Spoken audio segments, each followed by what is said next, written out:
Ay, ay, atayapa.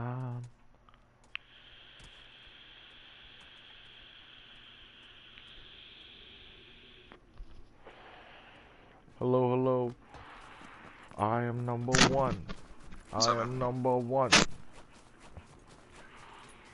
What's up, what's up? See me and you, General Miller? Or Mills. General Mills. Yeah, There we go. yeah, Yeah, General Mills. General we Mills for got sure. Mike. Ghost Gamer, no Mike. And T54 Ho, no Mike. Where you want to land? Mark it, mark it. Let's try to stick together and make this happen, Kevin. Alright. Thinking about... I know the villa's going to be a suicide mission, right? Yeah, yeah. Let's try it up. At least, oh, it's I mean, 99 left. yeah, you mark it. I'll go out there with you, man. Oh, look, Green just dropped that Joker right there in the mountains. You want to go there? Yeah, he bailed already. May Let's do as it. well, let's go. Yeah. Where's my If green you're dude at? interested, the game is being broadcast live via YouTube right now. The channel is Dyke and Balls, DICANBALLL.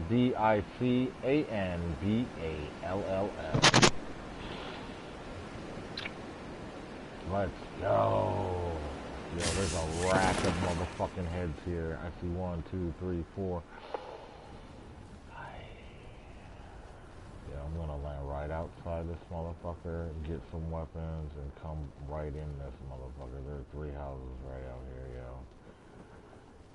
They got there faster than me. But that's alright.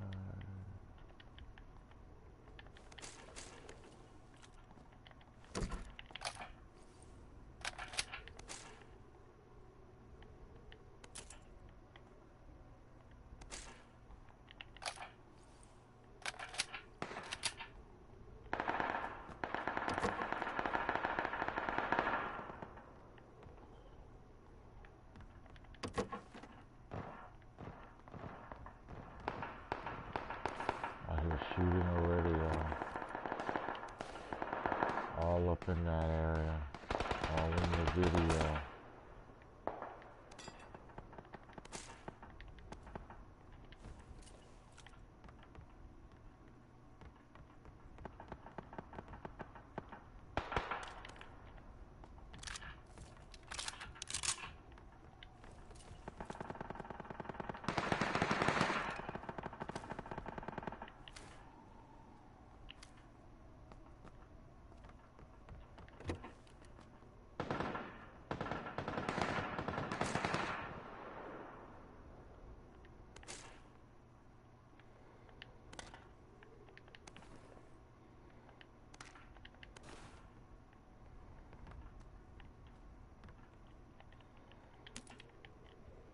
Yo, looks like Green is...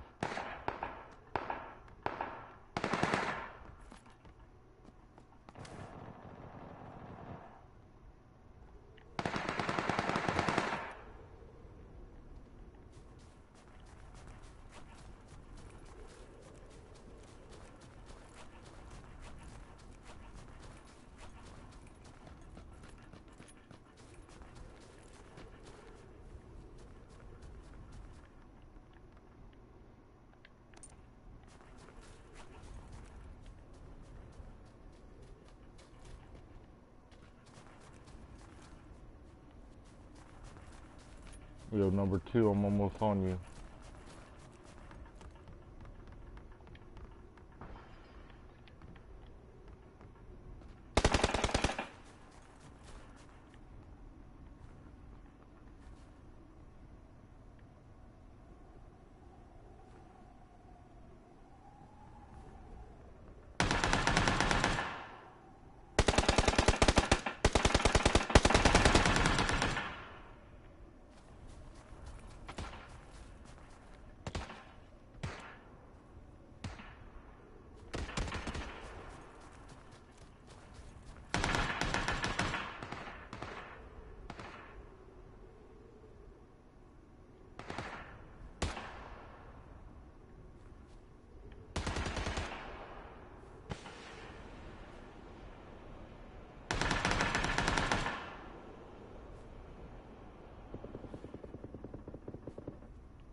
I'm making my way over to you guys right now. Number 1.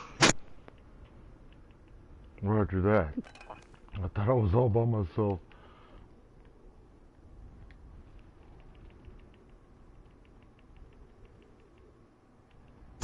If you guys see a vest or like any kind of level 2 backpack or something, let me know.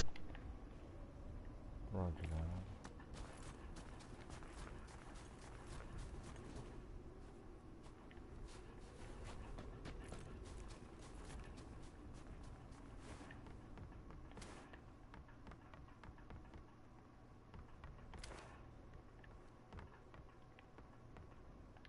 Never mind on the vest, I just found one. Roger that. That's good.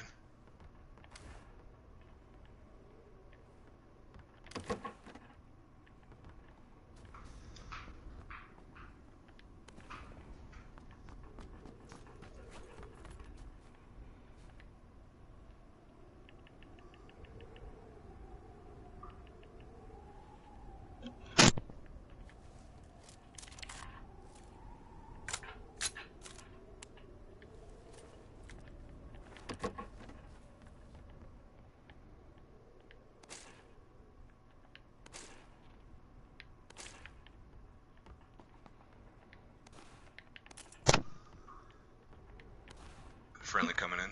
Wood Tiger, just to let you know. Roger that.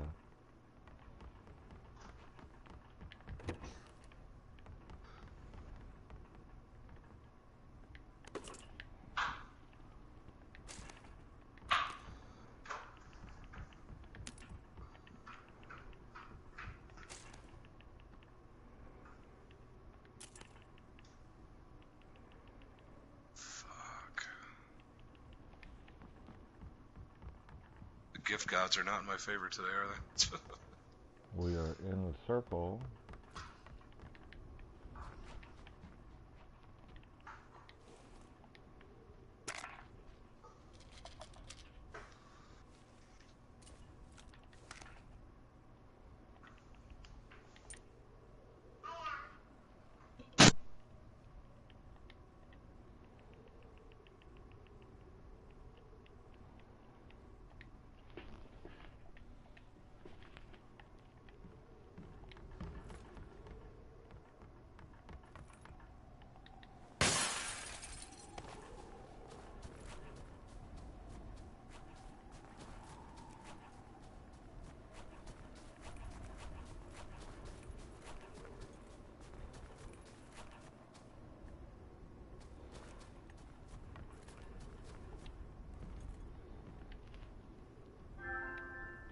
Honk. Roger that, honk.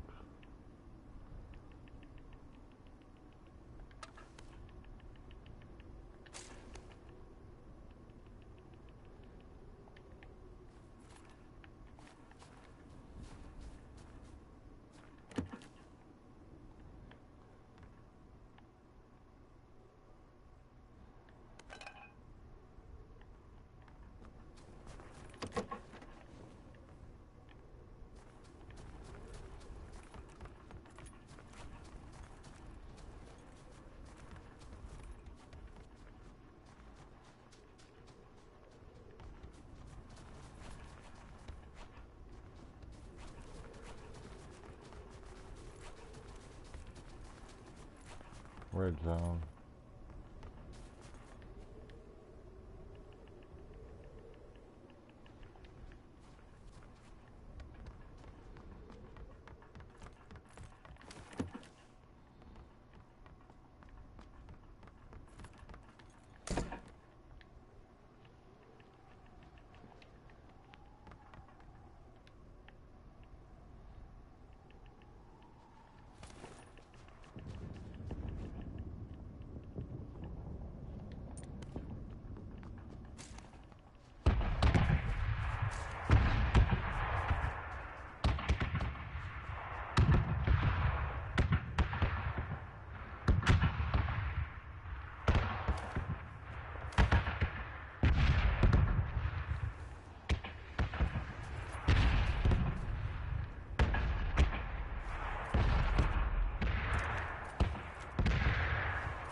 you guys come across any 7.62s, let me know, please.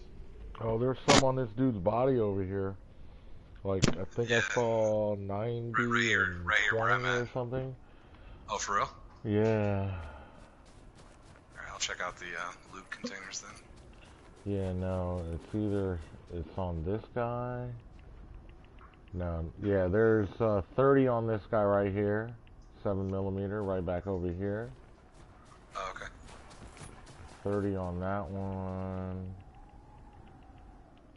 Okay. Ooh, holographic sight. 2 times scope over here. I'll pick that 7.62s, got it. Yeah, here's 30 7.62 and then 14 7.62 right here on this body. Alex Burgum's items. Right here, right here. Okay, this guy. thank you. That helps out. I'm looking for 5mm. Yeah, 5mm. I got plenty of 500 rounds. Where y'all want to go? Let's push somewhere. Oh, plane is coming this way. A plane. You're like right over this area. Drop, bitch. Drop.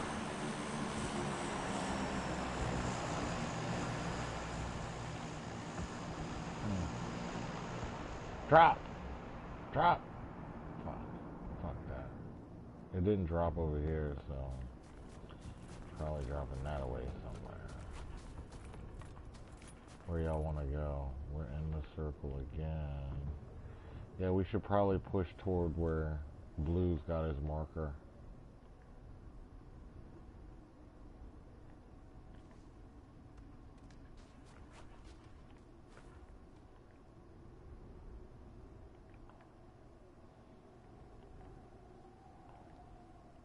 This way. Yo, Blue, lead the way. Let's go.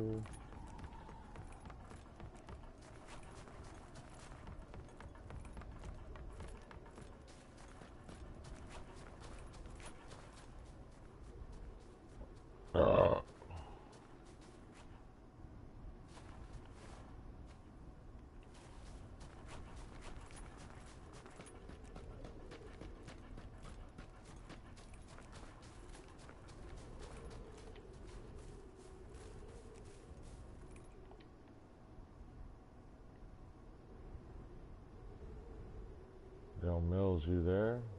General? Yeah, I'm here, man. I'm just trying to adjust the, my crosshair color, dude. What color you have it on? Mine's hot pink. It's killing me. I'm trying to get to a hot pink. You're spot on. Yeah, hot pink is what you want. If you go ahead and go and change your, I think all you gotta do is go and make, crosshair color green, 0, everything else 255, 255, 255. So 0 green, and then the rest are all 255s, right? Yep. Alright, let me check that out. That's hot pink. That's what's up. Better than 21. Hot thing. Oh, I got a gun. Hot thing. What gets me is how tiny that motherfucker was.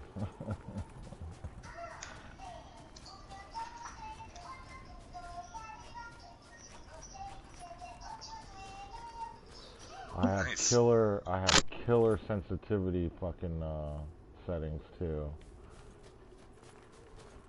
If you're interested.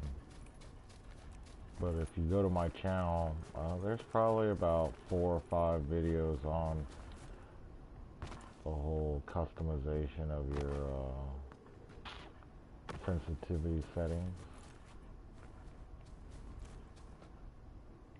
Because I've had many run-ins with motherfuckers with gauges. All I've had is a pistol. And I just so today's my day that I'm making the switch from PUBG Mobile actually to PS4, so this is my first day. Oh, awesome. Welcome, welcome. How was those fucking zombies in that shit? I never fucked around with that, dude. Okay. Because I saw them have that shit, and I was like, Yeah, no, I never fucked around with that. I'm kind of done with apocalypto. The world is coming to an end. We're all gonna turn into fucking zombies. As soon as you come out with zombies, I drop, dude. You know what I mean? It's like, really? Zombie. Yeah. Like, I think a buddy of mine was like, oh, Call of Duty, oh, dude, they got zombies. And I was like, what? That's fucking And then stupid. the fucking Fortnite had stupid-ass zombie bullshit, too. Oh, for real? Yeah. But that game, you can only aim right-hand side, which I never understood. I was like, why? It's not that hard to aim left-handed. You know what I mean? Why are you insisting on right-hand aim? No doubt. So, question for you, dude.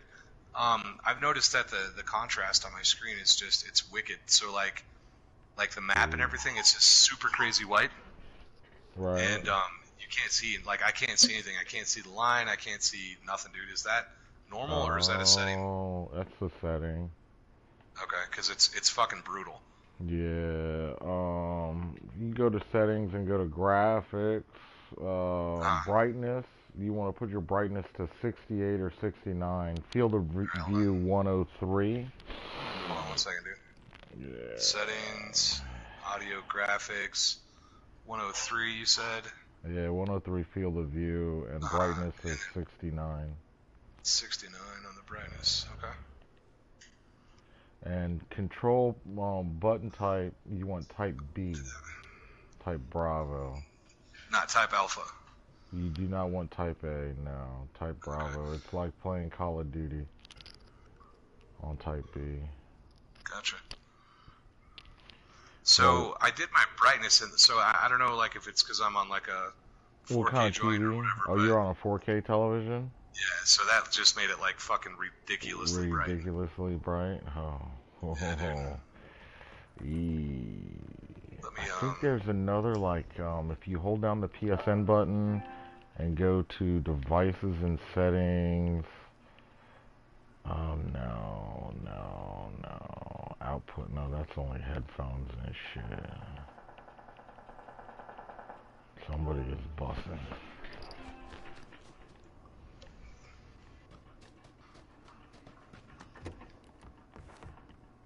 Hey, what's up, friendly? My bad. No, it's all good. I heard you coming. There's another setting. When you first start the game, it's like, you know, it makes you fucking stretch out the screen and all that shit. No, yeah, mine never made me do that, man. Oh, really? Yeah, for real. So like, I didn't get to do like the auto kind of adjust settings or whatever, and I'm thinking that's what my beef is.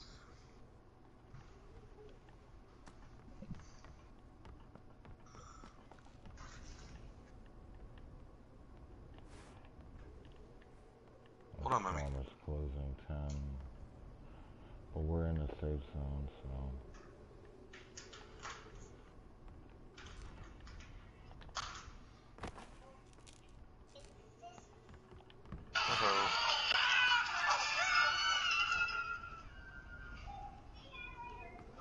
Hold on, mommy. Hold on. Hold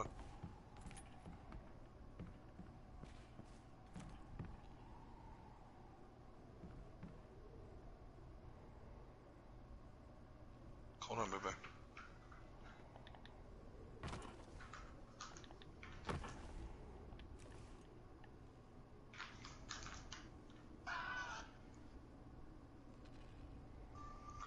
Stop playing with the fucking wipes, yo. Please.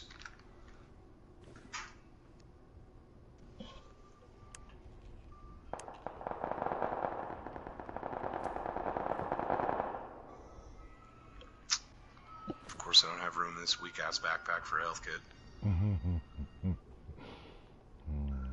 Drop them in. Yeah, all I got is 9mm. And 5mm. Phase 4 storm. It's about to close up.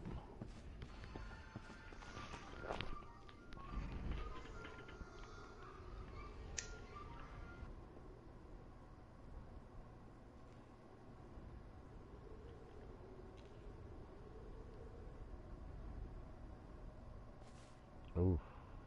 Well, you should have went to your mark because you'd be safe. Push.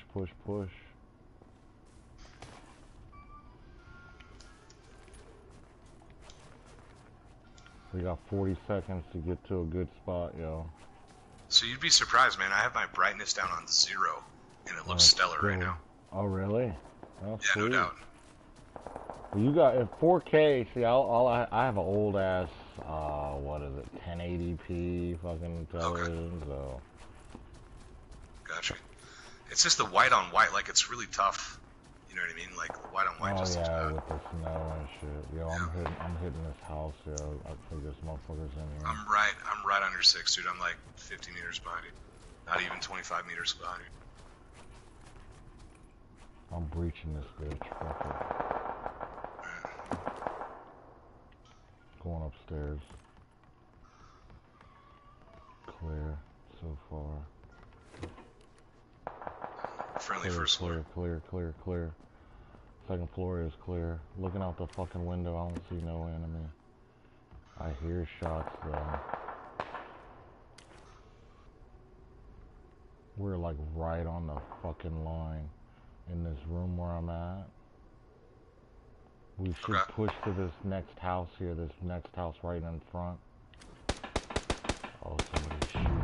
Who is that? Oh, shit. Oh, what's his name is down.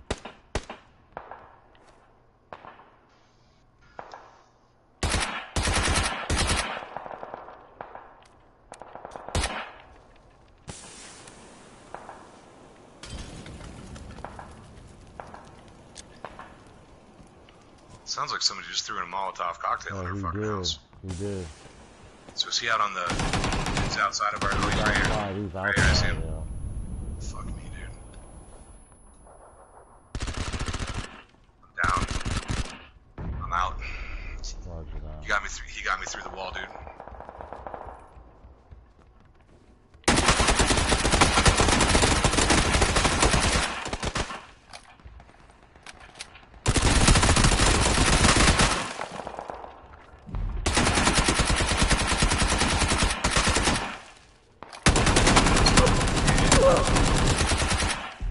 Oh, that's bullshit!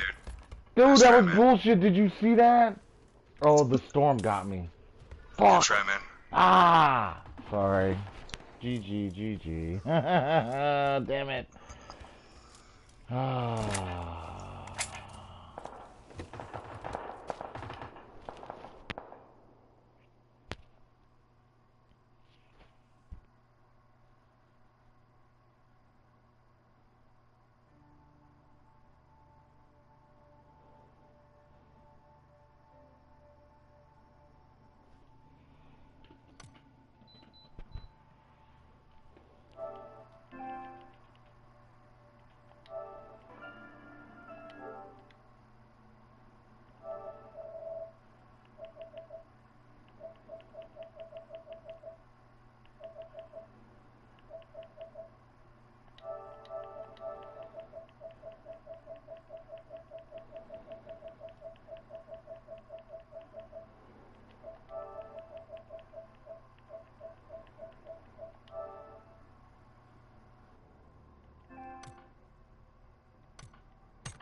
Dogs and Jake on New Parish. That is quite the family. Quite a lot of colleges pay for that. A lot of colleges. And you get any?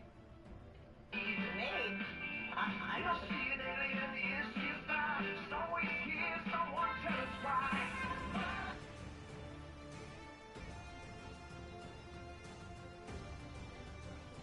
Is that okay with you, Jake? Get a portfolio that works for you now and as your needs change. Leadership that I think doesn't want those people too active. Like, from the federal court in Washington, D.C. to transmit the evidence that they had obtained to Congress. The evidence they had obtained that was relevant to Richard Nixon's criminal behavior as president. That 62-page document was not an indictment. They did not try to bring an indictment against President Nixon. What they did was present the factual record that they had amassed.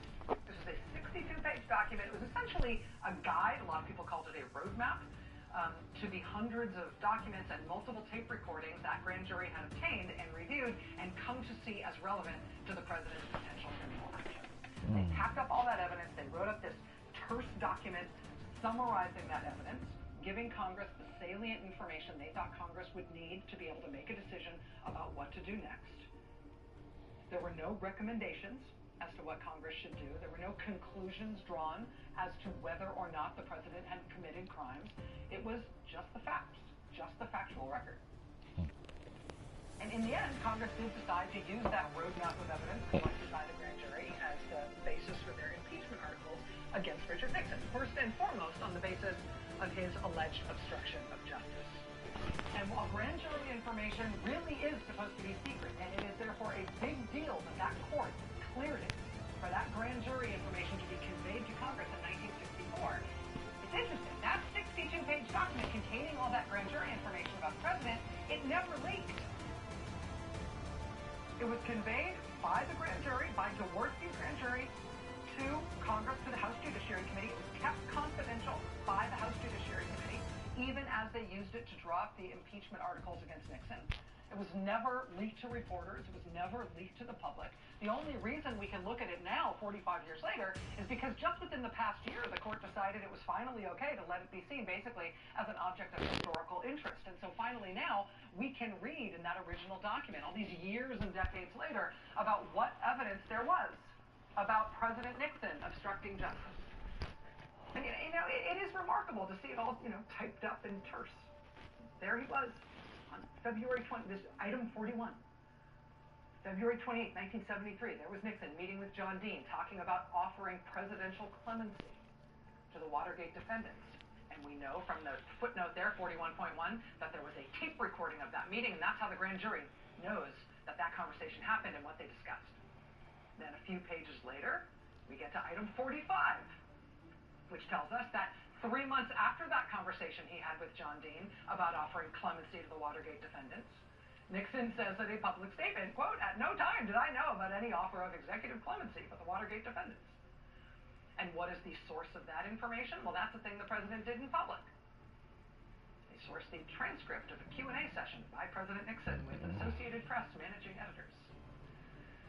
And putting out those two pieces of information in that document, that was not Leon Jaworski, the special prosecutor, or his grand jury saying, hey, the president appears to be obstructing justice here. He knowingly lied about whether or not clemency was going to be used as a tool to try to cover up the Watergate break-in. They never spell it out like that.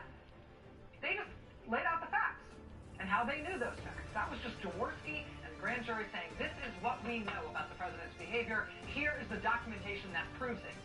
You make the call as to what to do about this. And the you making the call in that case was Congress. Leon Jaworski and that grand jury was not going to indict the president in a court of law. So they got permission from the court. It was Congress's decision what to do with the factual information that they had amassed. No recommendations from that grand jury and from the special prosecutor. No conclusions drawn. Just the facts. That is our historical inheritance as a country, as a people, in terms of how we deal with presidential wrongdoing.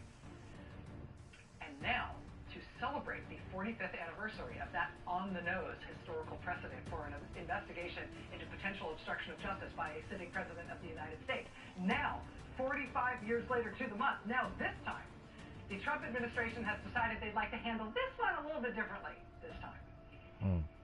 In a 4-page letter to the Judiciary Committees in the House and the Senate, newly appointed Attorney General William Barr has written a short narrative description of the content of the final report that has been prepared by Special Counsel Robert Mueller, a final report which no one outside the upper reaches of the Justice Department and Special Counsel's office has apparently seen.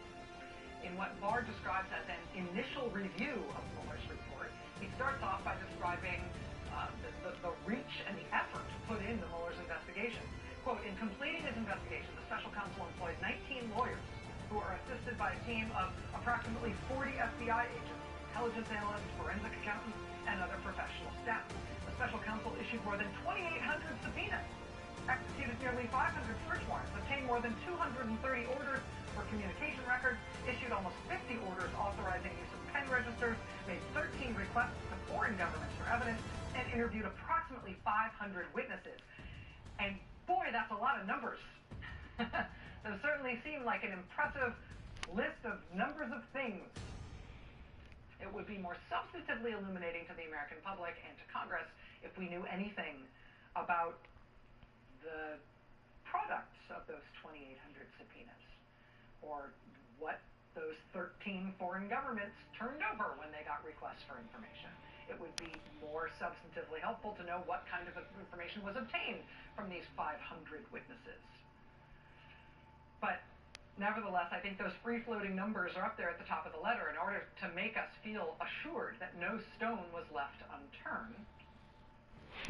Barr then describes what he says are the two parts of the special counsel's report. The first is the special counsel's investigation into Russia's interference in the 2016 U.S. presidential election. From what Barr says in his short letter, it sounds like the actual Mueller report goes into quite a bit of detail about what Russia did to try to mess with our election and try to install their favored candidate in the White House. Barr then says, and he repeats himself for emphasis, he then says that, quote, the special counsel's investigation did not find that the Trump campaign or anyone associated with it conspired or coordinated with Russia in its efforts to influence the 2016 U.S. presidential election. That's the first part of the report. He quotes what he says is a sentence from Mueller's report, that there was no finding that the Trump campaign or anyone associated with it conspired or coordinated with Russia. That's the first part of the report.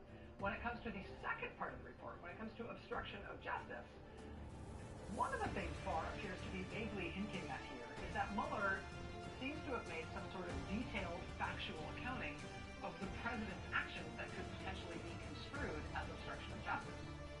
Barr says that Mueller made a, quote, thorough factual investigation into these matters related to obstruction of justice. He says, quote, for each of the relevant actions investigated, the report sets out evidence on both sides of the question and, quote, leaves unresolved what the special counsel views as difficult issues of law and fact concerning whether the president's actions and intent could be viewed as obstruction. More broadly, William Barr describes, quote, the special counsel's decision to describe the facts of his obstruction investigation without reaching any legal conclusion, which is something that has some echoes in history. Factual information about the president's behavior as it relates to obstruction of justice. No conclusions one way or the other as to the criminality of those actions. Just that detailed factual information handed over without recommendation, without drawing prosecutorial conclusions. That is what Leon Jaworski and his grand jury did on March 1st, 1974 in that document that was conveyed to the House Judiciary Committee. And we don't know exactly what Robert Mueller has done, because all we have is William Barr's short and somewhat opaque description of what he says Mueller has done. But what Barr seems to be indicating here is that he got a detailed, just the facts, recounting of Trump's behavior that potentially pertains to criminal obstruction of justice. A recounting that, quote, does not conclude that the president committed a crime, but it also does not exonerate him. And when that exact sort of document was handed over to the Judiciary Committee in the House by Leon Jaworski and the Watergate grand jury in 1974, the Judiciary Committee in 1974 looked at that factual record of information they had obtained from the grand jury and the special prosecutor, and they decided, in fact, that based on that information, they would draw up impeachment proceedings against President Nixon, primarily for obstruction of justice. This time, this factual record, this description of the president's behavior, it didn't go over to the House Judiciary Committee. Instead, they got a letter, because the actual information went instead to the president's newly appointed Attorney General, who has been on the job for a month, and who got the job after submitting to the White House an unsolicited 19-page memo which claimed that the president inherently can't obstruct justice, and Robert Mueller can't even investigate him for that. Whatever information Attorney General William Barr just received from Robert Mueller about the president's behavior as pertains to potential criminal obstruction of justice, Barr could have just passed that information onto the Judiciary Committee for them to decide what to do with it, following in Jaworski's footsteps in the handling of the Watergate roadmap in 1974. But instead, somewhat inexplicably, he decided to take it upon himself to declare definitively Yeah, you know, I looked at all that stuff, and I can tell you there's no crime there. It's fine. At which point, whatever you think about the quoted conclusions about the other half of Robert Mueller's report, on this obstruction stuff, it's like, where did this come from? I mean, on what grounds are you saying that you have concluded there's no crime here? What facts did you consider about the president's behavior when arriving at that conclusion? Mueller did apparently provide a detailed factual description of the president's actions as they pertain to obstruction of justice, including some actions that Barr says were not publicly reported. But we apparently will not be allowed to see that material. And the Attorney General seems to be indicating that Congress won't be allowed to see it either. Only he gets it. To the extent that Mueller amassed a factual record of the president's behavior, some of it will be stuff the president did in public that we can all read about in the paper. But other stuff, especially stuff that wasn't publicly reported, he presumably would have pursued through the grand jury process. Right? Those 2,800 subpoenas, in large part, those were likely subpoenas to provide evidence and information to the grand jury. There were interviews with hundreds of witnesses. And some of those witnesses may have been directly interviewed by the special counsel's office, and that's it, but witnesses were also brought, a lot of witnesses were also brought before the grand jury. Attorney General William Barr now says at the end of his short letter to the Judiciary Committee that while he would love to convey Robert Mueller's confidential report in its entirety to Congress, and he is, quote, mindful of the public interest in this matter, sad trombone, he can't, because he needs to remove all grand jury material from the report before he allows anybody else to see any of it, including the Judiciary Committees in Congress.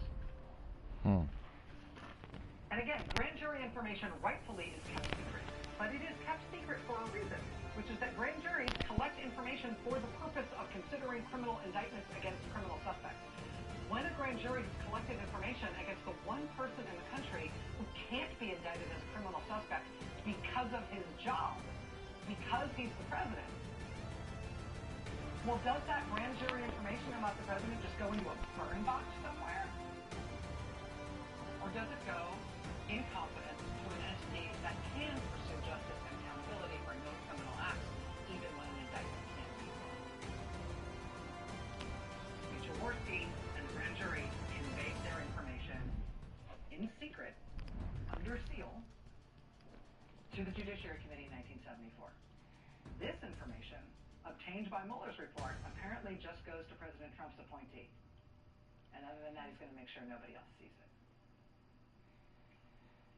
The surprise in William Barr's letter this weekend about Mueller's findings, the big surprise was this strange assertion, a legitimately unexpected assertion, about Robert Mueller, the special counsel, choosing to, quote, not make a traditional prosecutorial judgment as to whether or not the president committed crimes related to the obstruction of justice. And that looms the largest in all of the questions raised by William Barr's report. Right? We do not have the Mueller report. We have less than 50 words that Barr says are quotes from the Mueller report. Other than that, we've just got William Barr's statement. And William Barr's statement, we can call it the Barr report.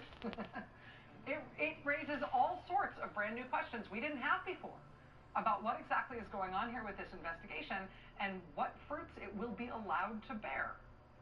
I mean, first and foremost, question one. The special counsel's office, according to Barr, determined not to make a traditional prosecutorial judgment on obstruction of justice. Well, why did Mueller make that determination? And was it in fact a choice? Did Mueller believe that he had a choice in that matter, or did he believe he was constrained either by his legal remit or by Justice Department policy? I mean, Barr, in his report, describes this decision by Mueller almost in wonder. Like, who knows what this Mueller guy was thinking? He just decided not to do this part of his job. Weird, right? And so that has led to a whole day plus of speculation and news reporting now as to what this crazy guy Mueller must have been thinking when he did that. Well, all we have here is Barr's assessment of what Mueller did. Mueller was reportedly not consulted on the Barr report and how Barr characterized Mueller's decision here, nor has the special counsel's office commented one way or another on Barr's report since it was released, and so we don't know. But if Robert Mueller believed, like Leon Jaworski and his grand jury did in 1974, if he believed that his role was to lay out the facts that pertain to the president's alleged criminal behavior without making recommendations or drawing conclusions one way or the other as to whether or not that behavior constituted a crime. Well, that makes it all the more remarkable that Attorney General William Barr then jumped in and said, I know what the answer is. I know what the answer is here. I'll do it. I'll decide. So that's question one. Question two. It relates. Did Robert Mueller expect the Attorney General to jump in and make a no prosecution announcement regarding obstruction of justice? Did he ask him to do that? Did he expect him to do that? Or was that as much of a surprise to Robert Mueller as it was to the rest of us?